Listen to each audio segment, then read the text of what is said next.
بسم الله الرحمن الرحيم لا حول ولا قوة إلا بالله العلي العظيم الحمد لله رب العالمين صلى الله على سيدنا محمد وآله الطيبين الطاهرين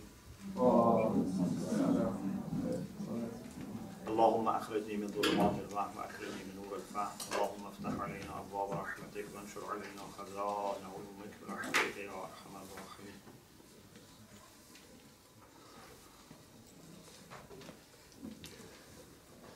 Alhamdulillah, we already talked about infallibility.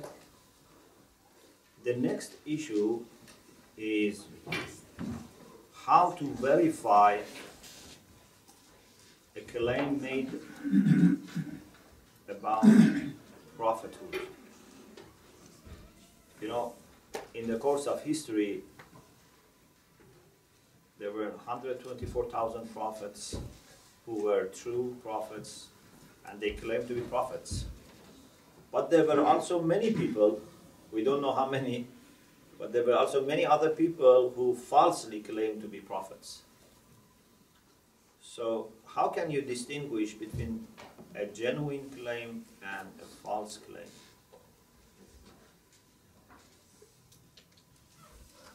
Our theologians have introduced different ways that you can understand whether someone is a true prophet or not.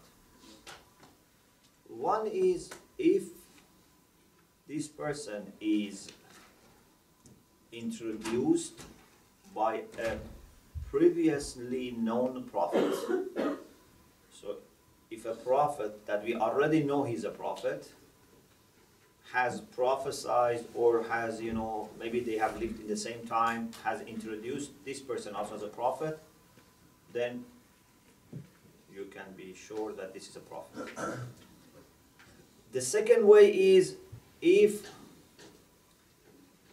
you know the person, you know his history, his background, his character, you know he's honest, and by listening to him, you can become certain that he doesn't tell lies, and especially what he says makes lots of sense. It has impact. You can see the light in what he says,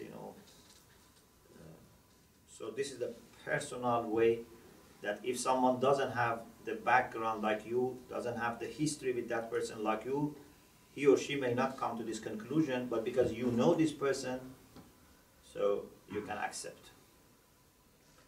The third way is to bring miracles. And this is something that then everyone can look at it and can examine it. If a prophet brings a miracle, and inshallah I will explain what is the technical meaning of miracle, then this is a sign that this person is supported by God. Because God would not give miraculous power to a person who is trying to deceive people. You cannot imagine a wise person, even ordinary person, let alone God, would put his support, his power in someone that is deceiving people. So, if a person claims to be prophet and he is bringing miracles, then this means he is the true prophet. But what is miracle?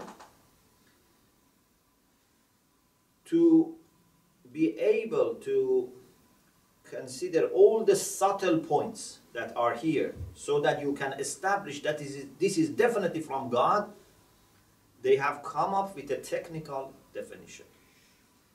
The definition that I am giving you is a bit different from what is in the book, so please write it down, because I am giving you what is in the technical text.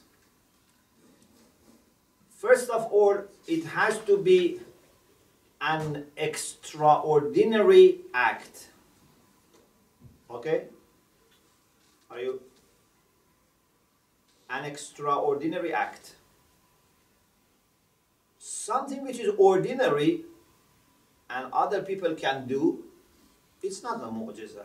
It cannot prove. Or even if it is not very ordinary, but still few people can do it.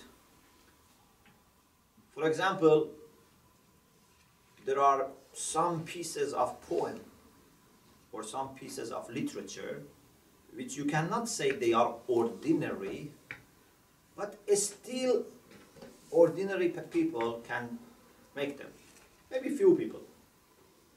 You know, if you look at some of the great pieces of poem, this is really amazing, and you know, the way they have, you know, put the words together and have come up with these beautiful ideas, you know, it's amazing. Maybe 1 in million, or even maybe 1 in generations can have to that. But still it is something that other people also can do it. No poet can say, I am the only one who can do this, or, you know, I challenge you. If all human beings, you know, get together, you know, they cannot bring like my poem. They cannot do this. Because they themselves know that there is nothing that makes them the only people who are capable.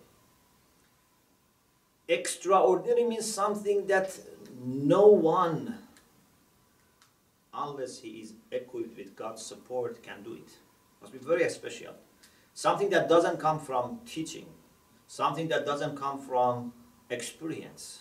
No, no matter how much you are learning and how much you have experience, you are not able to do it. So this is one point. It has to be extraordinary act. Second, it has to come with a claim of prophethood.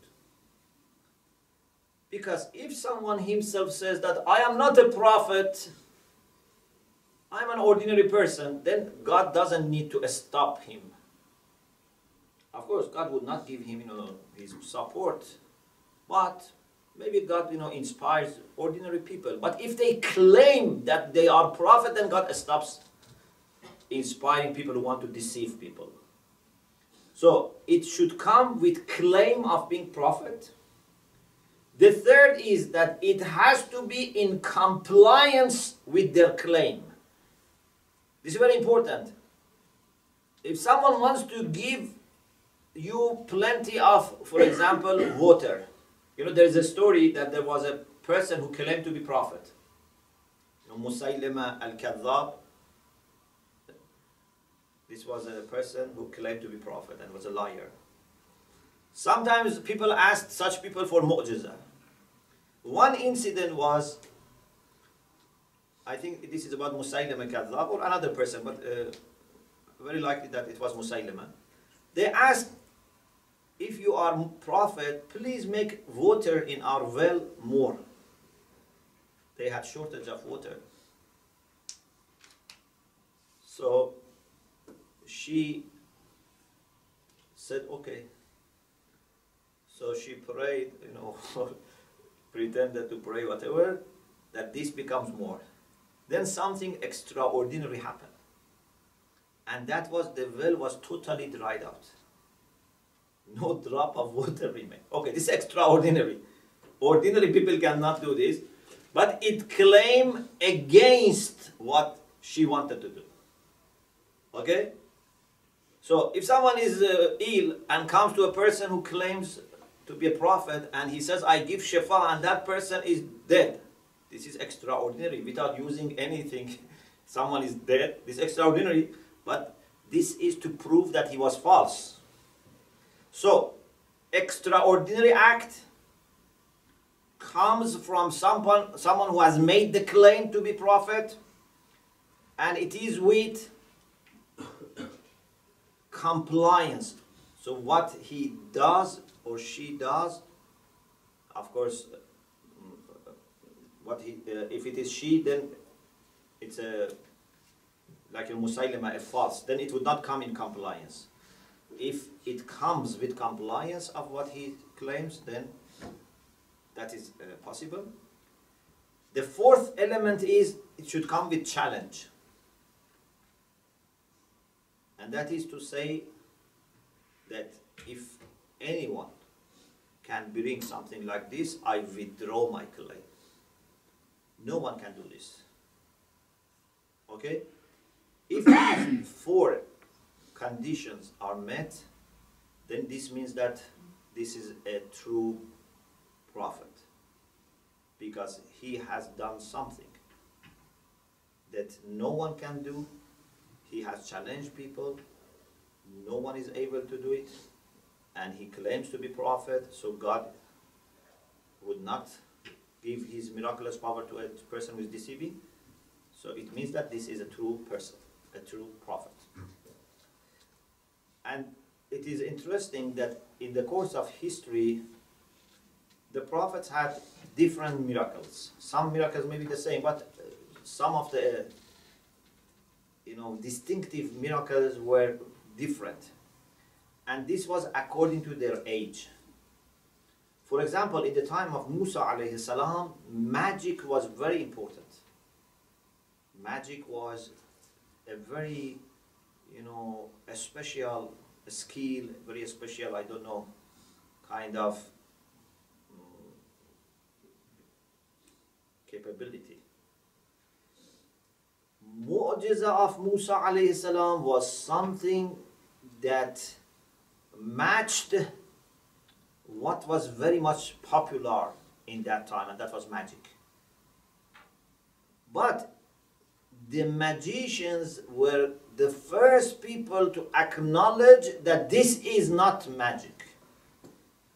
This is the beautiful point. That what is the strongest point in that culture, God chooses a miracle which is relevant to that, but that miracle so much overweighs what was popular that the best magicians said, this is not magic. And Pharaoh didn't just ask the magicians in Cairo to come. He asked the best magicians of the country to come. And when they saw this, they didn't say, yes, this is a magic, but maybe a greater magic than us. We will try to find a solution. Or we are going to ask, other people to help us to defeat Musa. No. As soon as they saw the mu'jiza of Musa, they realized this is not from the same nature. It's not magic. Because, there is a limit in what you can do with magic. When it goes beyond that limit, you realize this is not magic. In the time of Isa alayhi salam, medicine was very advanced and very important. Miracles of Isa alayhi salam mostly relate to something about healing or giving life. He was able to give, for example, vision to the people who were born blind, or people who had problem with their skin. And also he was able to revive the dead. He was able to make a bird from a statue. Clay. Yeah, and then give life. So when medical doctors and physicians, look at these things, they say this is not medicine. Because first of all, he's not using any chemicals or any, herbs or any, medicine. Yeah, he's not using any medicine. And he's not giving any diet. He's not, asking them to wait. It's instant. It's immediate. And it is beyond medicine. No physician has ever thought of giving life to a statue of clay. So, it was matching what was very important in that culture, but proved to be of a different reality, different nature. In the time of Prophet Muhammad sallallahu alaihi wasallam, the main mu'jiza is Quran. Of course, Prophet had many other mu'jiza, but the main miracle is Quran. And please listen carefully about this point. Why Quran was the main miracle? What is the advantage of having a book as mu'jiza? First of all, Arabs in that age, they were very, very proud of their language. Very pleased with their language and very much loving their language, appreciating their language. Unfortunately, many cultures, they don't appreciate their own language. And this is why you see languages sometimes change so quickly. And many terms get into language which are not well, thought through. Lots of, things, new words without any, really beauty are introduced to languages, lots of, slangs, all these things. Languages can change very fast. And some people don't speak, correctly, don't pronounce correctly. They were very particular about their language. And one of their habits was to send their young children to desert because they didn't want they learn the language which is spoken in Mecca, because Mecca, they had lots of foreigners who come, and the Arabic can be mixed, and also lots of tribes, lots of people from different parts of Arab Peninsula. So they used to send their children to desert to learn pure Arabic and not be affected by any accent or anything. So for them, language was very important. And among the people who had great honor and respect were poets. I'm sure you have heard that inside Kaaba they used to keep 7 pieces of poem. They were hanging on the walls, internal walls of Kaaba, called Mu'allaqat al-Sab'a. Mu'allaqat means something which is hanging. So these poems were so important for them, which are not necessarily with good content. Some of them have no good content. But they were very impressed by their style, by their eloquence. So they used to keep these 7. So inside Kaaba they had their idols, and they had these poems. It's like another idol. Very important for them. So very, very particular about their language. Now, a man who has not been to any school, has not had any teacher, was not trained by any poet or master of Arabic literature, he brings from God some words that they don't know what to say about these words. They cannot find any mistake in this. They cannot find any mismatch of the word or a structure. On the other hand, quite opposite, they find there is such attraction in this word that no one can resist. So they tried hard to find a way to keep people away from this word.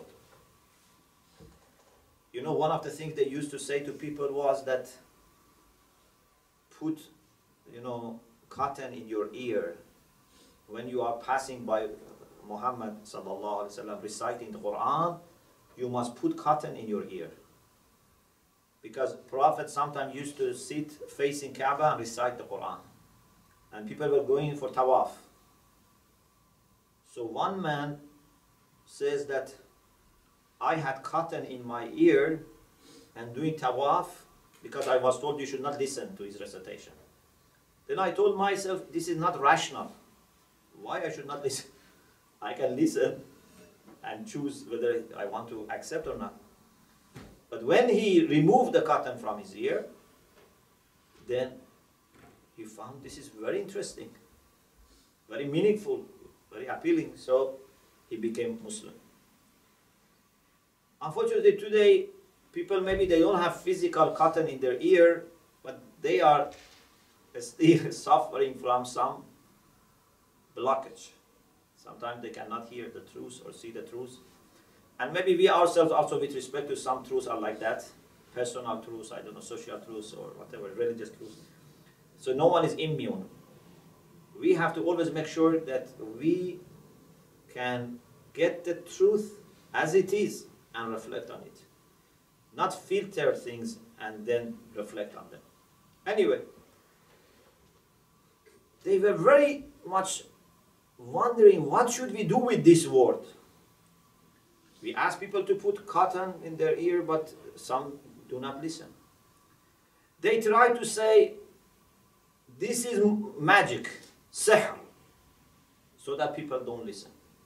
Sometimes they said, this man is majnoon, na'uzu billah, he's mad.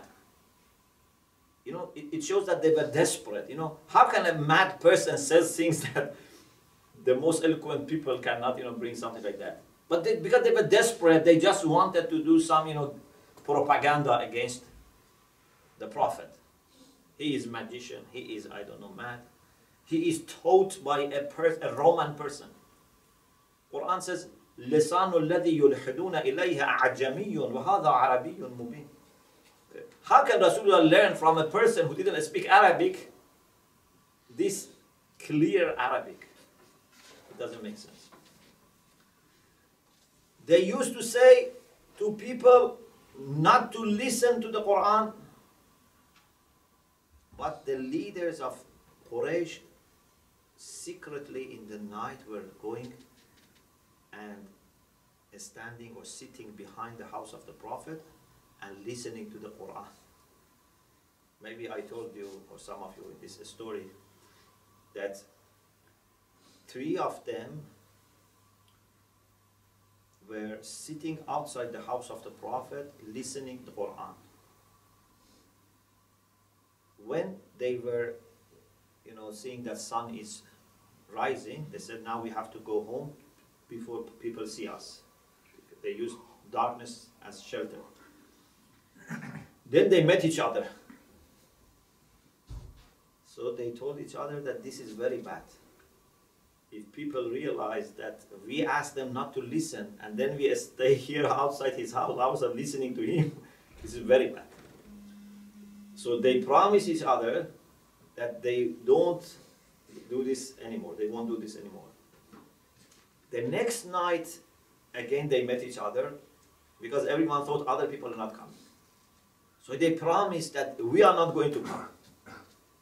But again, the third night they saw each other. So this repeated 3 times till they made firm, commitment that they are not going. This is the attraction. When Quran challenged them that if you think this is not word of God, bring something like this.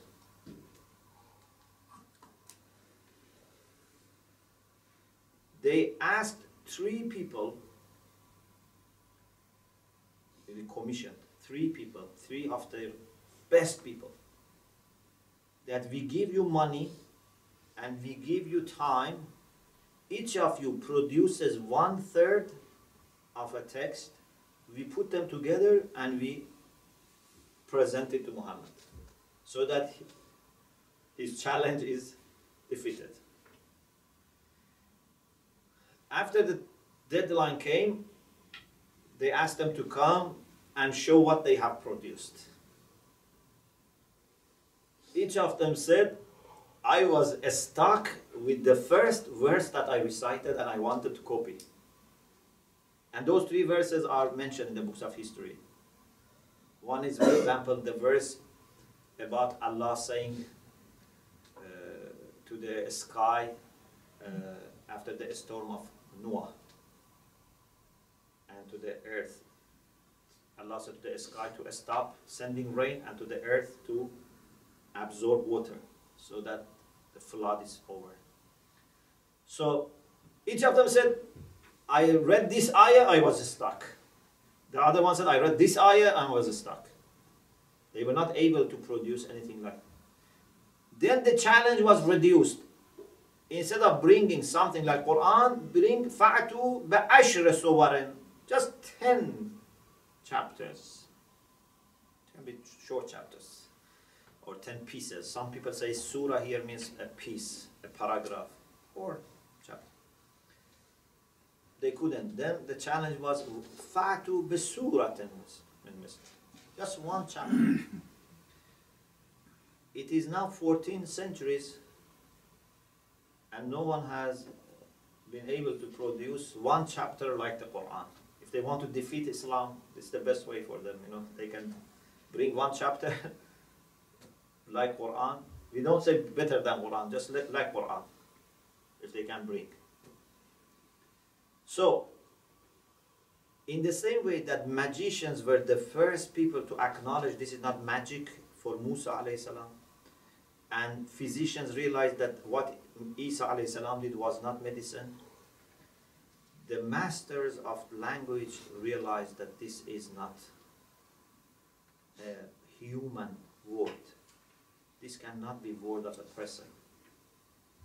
And it is interesting, now you can easily do this comparison.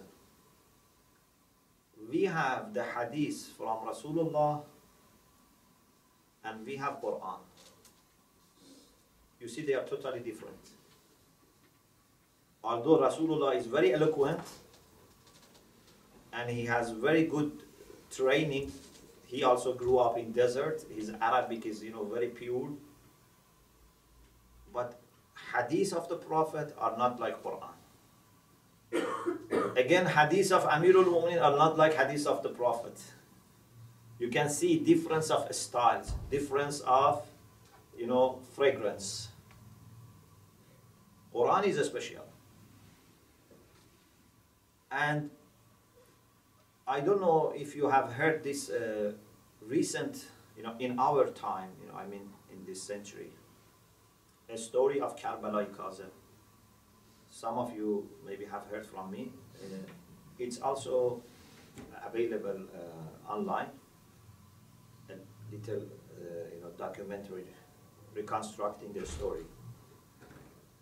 Few decades ago, in the time of Ayatollah al-Uzma Burujirdi, this is very important. This is something that Allah sometimes does in a certain age to give a message to people. In the time of Grand Ayatollah Burujirdi, a person, a normal, ordinary person who was, working in a village for the lord of the village, the one who was the, feudal, the landlord, with his father. So he, his wife, children, father, mother, they were living together. Then an alim went to their village for Ramadan or Muharram and talked about zakat. That is an obligation to give alms. They didn't used to give zakat. So he took this seriously. He told his father, we should give zakat. He said, we are working for the owner of the village, the lord of the village. He went to him and he got angry at him, and started, saying bad things to him and said, who are you to teach me? And he didn't accept. So what he did, he separated his life from his parents so that they don't use the same money, the same thing. And himself went to a very far village, started working as a laborer, sending money to his family. After some years of hard work, he received a message from his father that you can now come back, we are all happy to give zakat. And all the village have agreed to give zakat. So he went back to his village. And he was also helping, poor people. So one day, after his work finished, this is a true story, and I tell you who have met this person. So one day after he finished his work, he went to the Imamzadeh. There is in that village the grave of one of the children of Imams. We call Imamzadeh. He went to the Imamzadeh, he prayed. When he was going, he saw two people. They told him, come with us for ziyarah. He said, I have already been there. They said, please come with us. These were people unknown to him. So he went inside. They told him to read the Quranic script on the ceiling. By the way, I forgot that he always wanted to learn Quran, but his father was not able to afford. He had to work from childhood. So therefore, he was illiterate. They asked him to read the script on the ceiling, and he was not able. He said, I have never learned, how to read. They said, read. So he started reading. And then he went unconscious. He was in the Imamzadeh all night. People looked for him everywhere because no one was sleeping so they didn't expect he was there. They looked everywhere, they couldn't find him. Next day, he was again conscious. He went back to people, to family, with a difference. He was now memorizer of the whole Quran. The whole Quran was in his heart. Ayatollah Makarim Shirazi, who is one of our Maraja now, in that time was in one of the nearby places, this is near city of Iraq, for Tabligh. He heard about this. He met him, then they invited him to Qom, and he met many Ayatollahs, and they tested him, they asked him questions. And what was unbelievable was an illiterate person not only is a hafiz of the Quran, he can recite the Quran backward. If I ask you to recite Quran backward, for example, even Surah Hamd, read the last ayah and then the ayah before last ayah and the ayah before last, you cannot. He was able to read forward, backward. They were testing him by,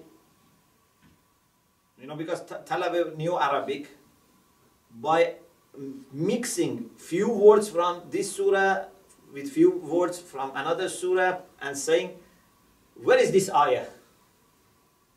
So it was all from Quran, but not from one place.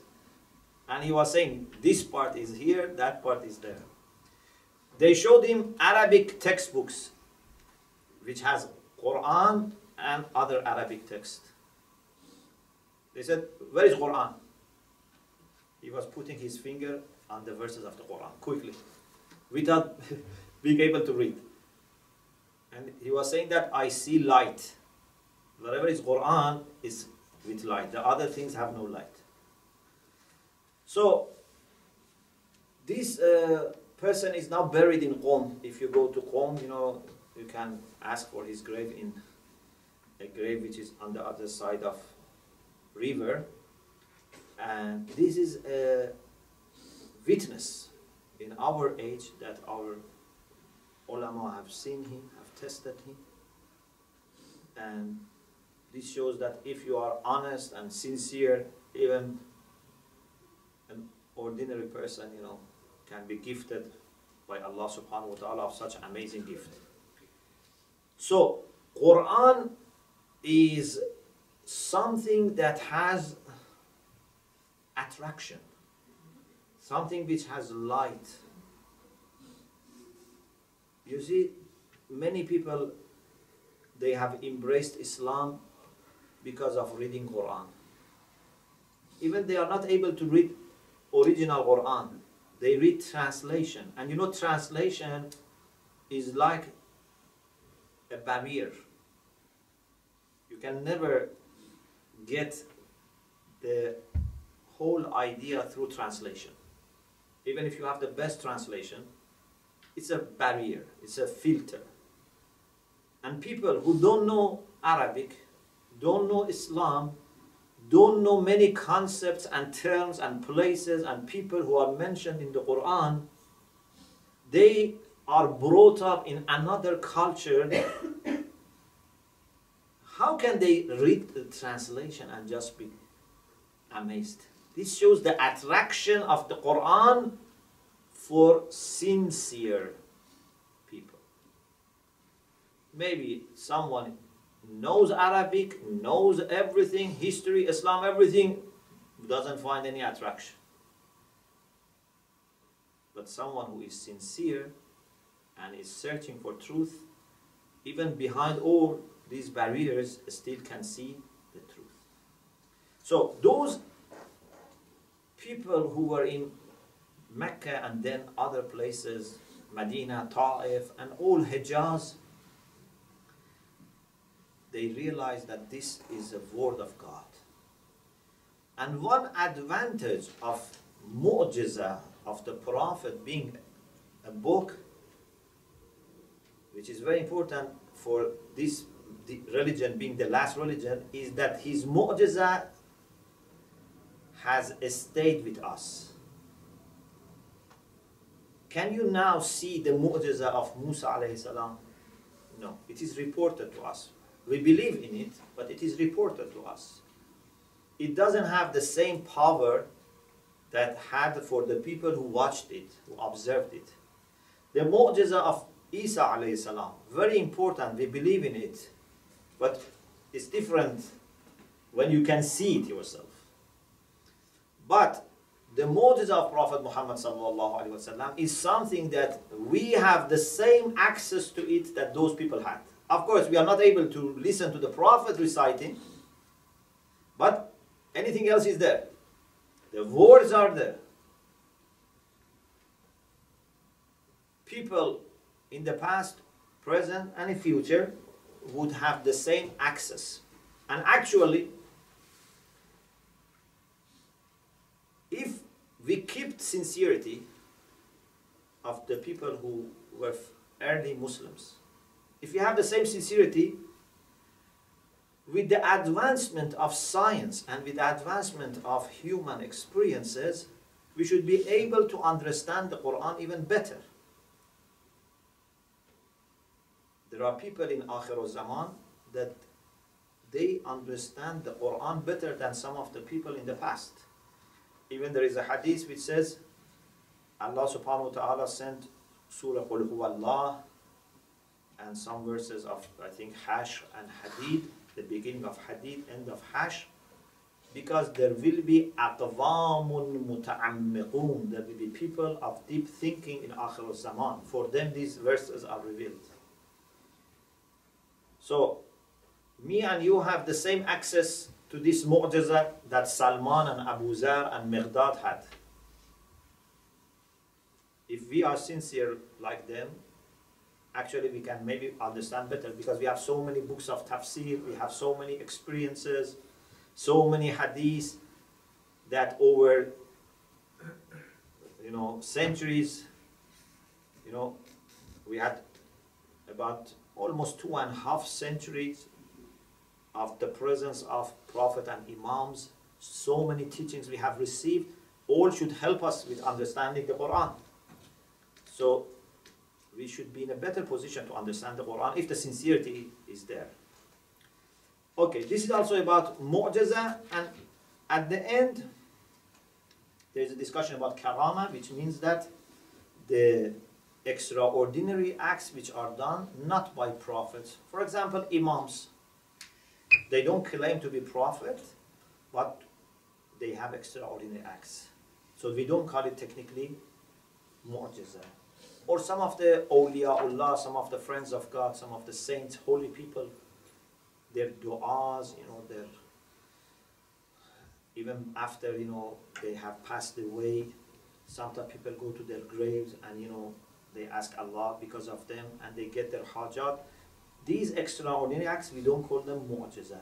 Mu'jiza is technically preserved for those extraordinary acts that the person who claims to be prophet brings, comes with the claim and with the challenge. Okay, alhamdulillah, we finished this unit. Inshallah, we move on to the unit 5, which is about النبوة الخاصة, a specific prophethood, and that is about the Prophet of Islam. وآخر دعوانا أن الحمد لله رب العالمين.